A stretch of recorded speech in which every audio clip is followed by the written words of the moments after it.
global guy. Nye, the global guy. Nill.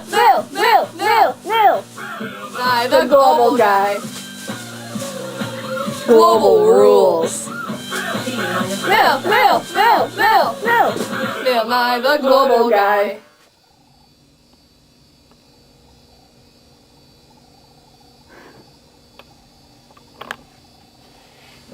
Do you know what the Nye is teaching? No, you don't. So today I'm going to teach you to.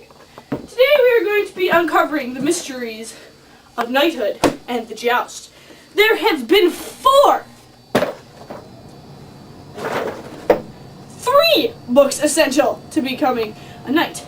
The first one, ironically, is called Chicken Soup for the Gardener's Bell! How many times do I gotta tell you not to put your stuff in mine?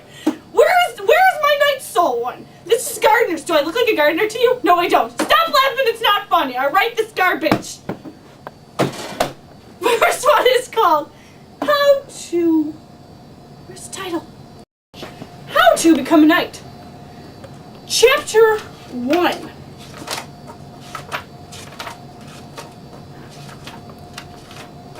It's called Eat Off a Sword.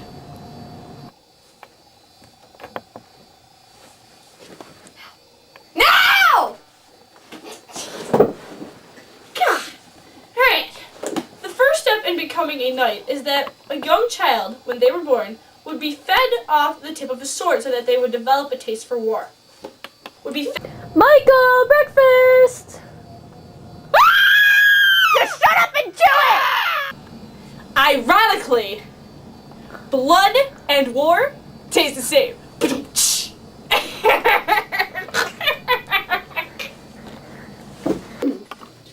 Chapter 2 in our is called Become a Page. Now, some of you may ask, what's a page? Honestly, I have no idea. So, Hello! Around age 8, pages learned reading, writing, and simple math as well as dancing and chess. Pages were trained to hunt and fight. However, the most important aspect was to have good manners and learn to be kind and brave. The page acted as a waiter or servant to the elders. Pages were cared for by the woman of the house for 7 years. This woman would instruct the page in behavior, politeness, sanitation, and religion. Pages learned the basis of hunting and falconry and also used various battle skills such as taking care of, preparing, and riding horses. Pages also learned to use proper usages for weapons and armor. Ha! Ha! Thank you. thank you, Jill. Thank you.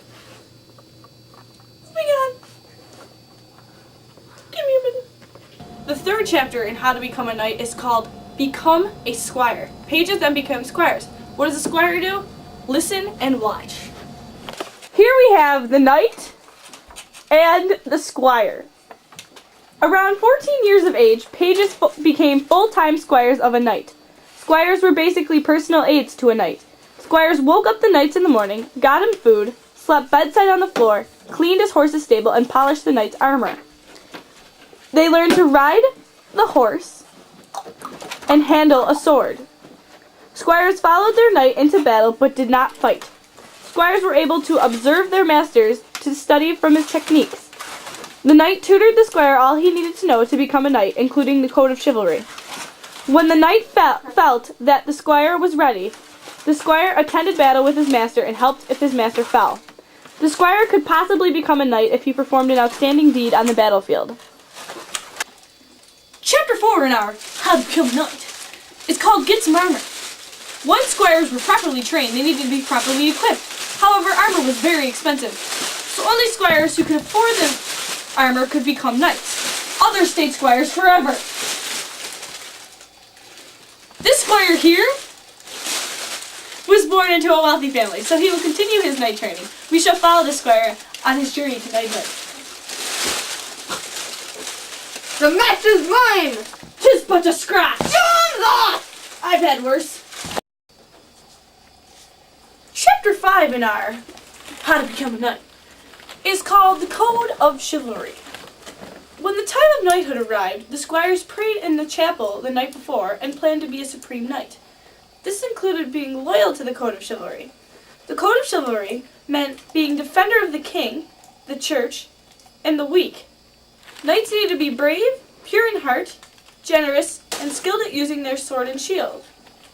Here to tell us a little bit more about the Code of Chivalry is expert Ida Nill. Ida?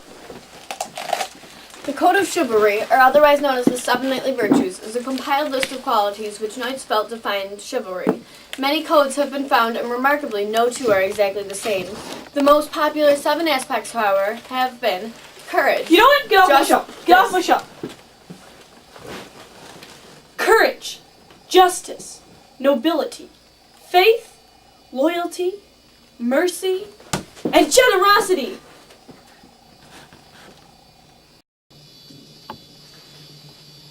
A knight was to obey the Code of Chivalry at all times by living life according to the 7 virtues.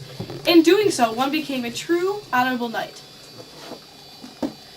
The 6th and final chapter of How to Become a Knight is called Get Dubbed. Now that the squire has completed all his training, he is ready to become a real knight. This means the squire will be dubbed. When dubbed, the knights were fitted with armor and golden spurs.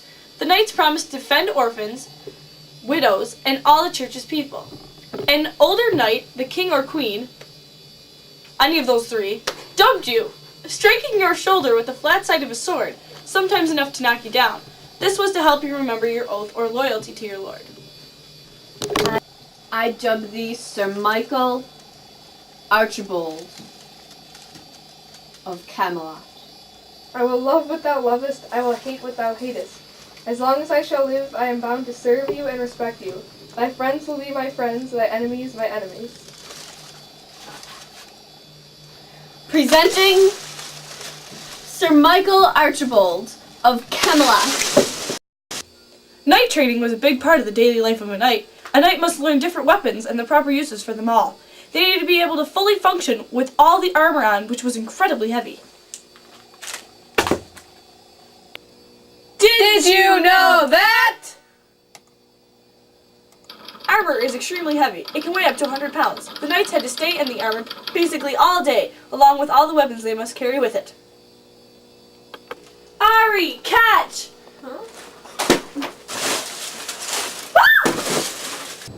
Well, now you know! So you got your armor. You got dubbed, you're a knight. But what do? Like, what's the life of a knight like? Well, once a knight, they served under a liege lord, sometimes the king himself, for 40 years in military service, possibly more during times of war. Their duties included castle guard, serving the lord's bodyguard, and participating in battle. Knights also took part in assizes, which were a medieval form of our modern juries, managing the lord's estates, the main source of income, and participating in tournaments to hone his battle skills. In 3, 2, Nill. Nill, focus. We're gonna film. Nill. 3, 2, 1. Nill, come on, focus. Oh, forget it. Action. Another big part of the life of a knight was competitive tournaments. Most tournaments in the early Middle Ages were a melee, or a combat in groups that often resulted in injuries or death. As the death toll began to increase, new regulations and safety measures changed the melee into individual combat events such as the joust. Cut. Cue the music!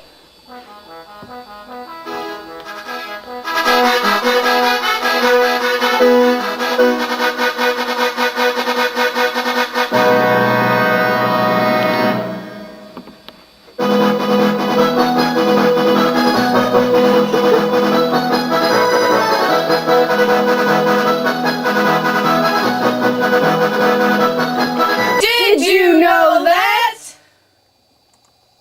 Knights met each other at combined speeds of 60 miles per hour. The lances were also measured, so no one knight had a longer lance.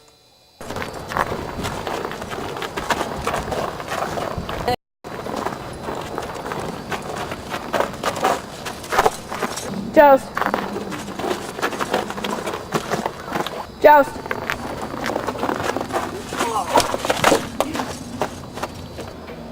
Well, now you know! By 1250, a new kind of combat in the tournament was becoming very popular. This combat was known as the joust.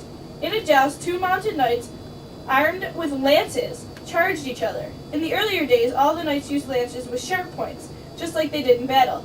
These jousts became known as jousts of war. The primary goal of these jousts was for the knight to manipulate his lance so he could knock his opponent to the ground, but not kill him.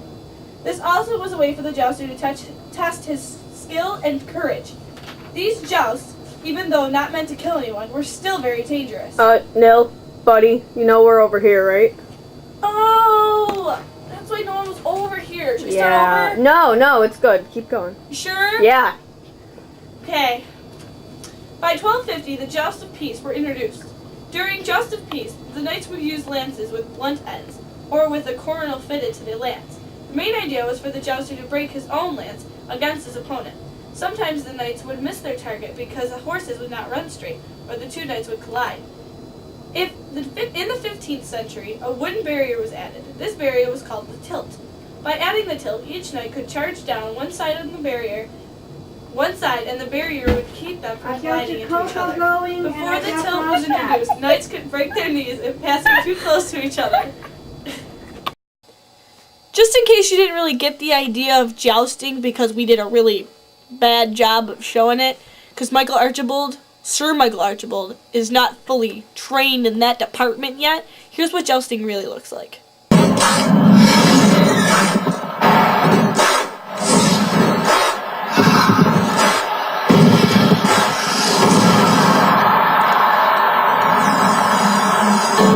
Someday, I'll be a knight. Yes, William. If he believes enough, a man can do anything. We could do this. In 1 month, we could be on our way to glory and riches none of us ever dreamed of. You can't even joust. I think he's getting worse. He is getting worse. He was born I've waited my whole life for this moment. to break them. Yes! Unbeatable. You're just a silly boy with a horse and a stick. It's called a lance. Hello? Let's start sooner.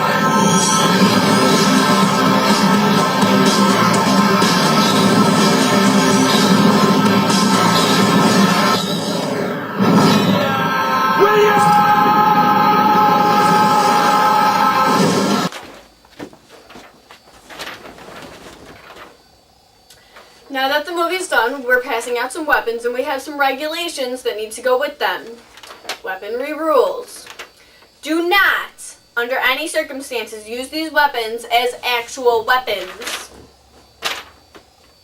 You may not eat, stab, poke, punch, kick, munch, slay, jab, throw, mutilate, inject, ingest, threaten, injure, conjure, point, smack, smash, bash, crash, plash, slash, nashy, dash, or sell. Finally, do not harm yourself, the weapons, others, Mr. Meatsy, Metz, Ariana, Gina, Jill, anything in the classroom, anything out of the classroom, or anywhere. Thank you. Fine print. We are not responsible for any injuries acquired during the handling of weapons during our presentation or any time afterwards. We thank you for your cooperation. Have a day. Take off that stupid hat! Oh my god! Thank you for joining us on this week's episode of Bill Nye, the Global Guy. Hope you learned something. Join us next week when we discover the mysteries of World War II. And stay tuned for Hitler on Ice.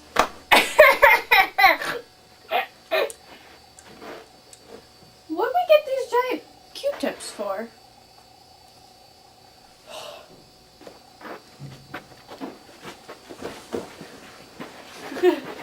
Did you just jump?